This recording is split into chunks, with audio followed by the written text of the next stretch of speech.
that after this next song, you're gonna stand up again. So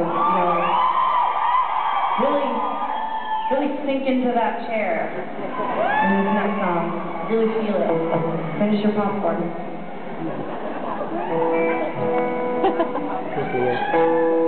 Sorry, I can hear the radio in my monitor.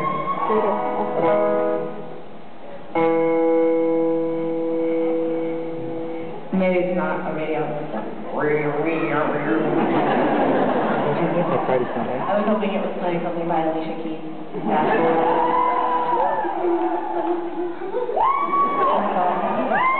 Let's just take one brief moment to discuss how extremely attractive Alicia Keys is. Forget how hot she is. How about how good her new record is? No, her record is. Sarah's going through this really weird phase that I think, like, maybe teenager boys go through and then grow out, but Sarah's going through it at 29, where she objectifies women all the time. I don't think it's objectifying to say that someone's attractive. No, I don't think it is either, but, like, okay, the other day we were in rehearsal. The other day we were in rehearsal, and our tour manager came back from the store, and he brought a copy of GQ with Rihanna on the cover, and he tossed it down on the table in the rehearsal spot and was like, and Sarah was like, oh yeah. And she was like, oh yeah, and then picked it up, and then started flipping through it. Like, I was watching this whole thing, like I was watching a teenager, and she's flipping through to the middle of the magazine, opens it up, and she's like, wow, and turns, she's never seen Rihanna's breasts pushed down in a weird t-shirt before.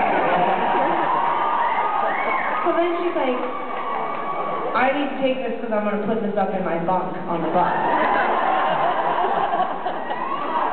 I think it's good because most women look in magazines and then they just feel bad about themselves, but they're looking at magazines and she's all like, I could get with her.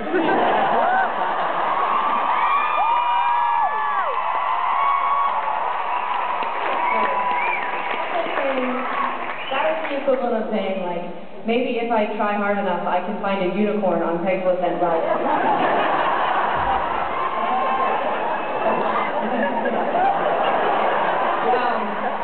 Look, I'm just saying, remember when Alicia Keys' new song came out and you made me tweet the video and say hi to Alicia Keys on Twitter because you thought maybe she might be following us? A girl can dream. This next song is kind of about dreaming about somebody you can't have. I'll just bring it down back to where it was.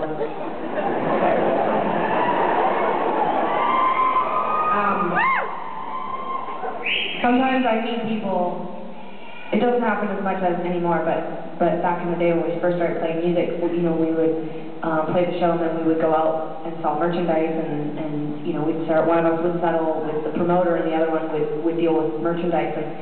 And people would come up and be like, hey, can I take you for a drink after? Yeah, I like the forwardness of it. You gotta get that shit done, but oftentimes it made me feel bad because it was sometimes I was like, really?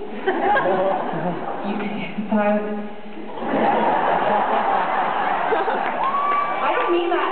I don't even mean that in a bad way. I mean I've had 15-year-olds come up to me.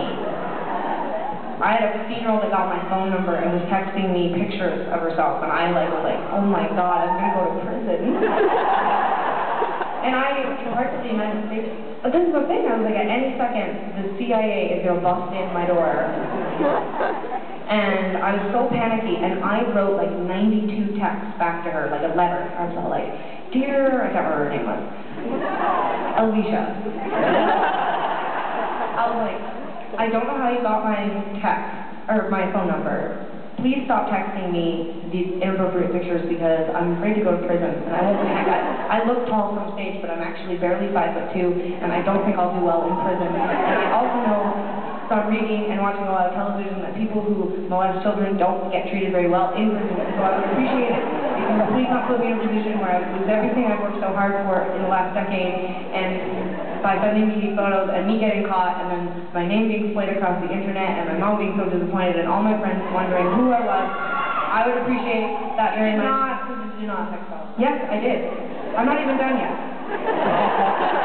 And then I said that I thought that she seemed like a very nice person and that potentially she should find someone her own age, which looked to be about 14, to send pictures to. But probably not, because then it'll go on the internet and then they'll have to go see a guidance counselor. And anyway, she wrote back, no problem. And I also said, oh, and I wrote, P.S. please don't put my number up on the internet because I don't like to switch my phone number very often because I don't have a good memory. And she wrote back, no problem. So, and I never got a text from her again, so that's good. That's my story.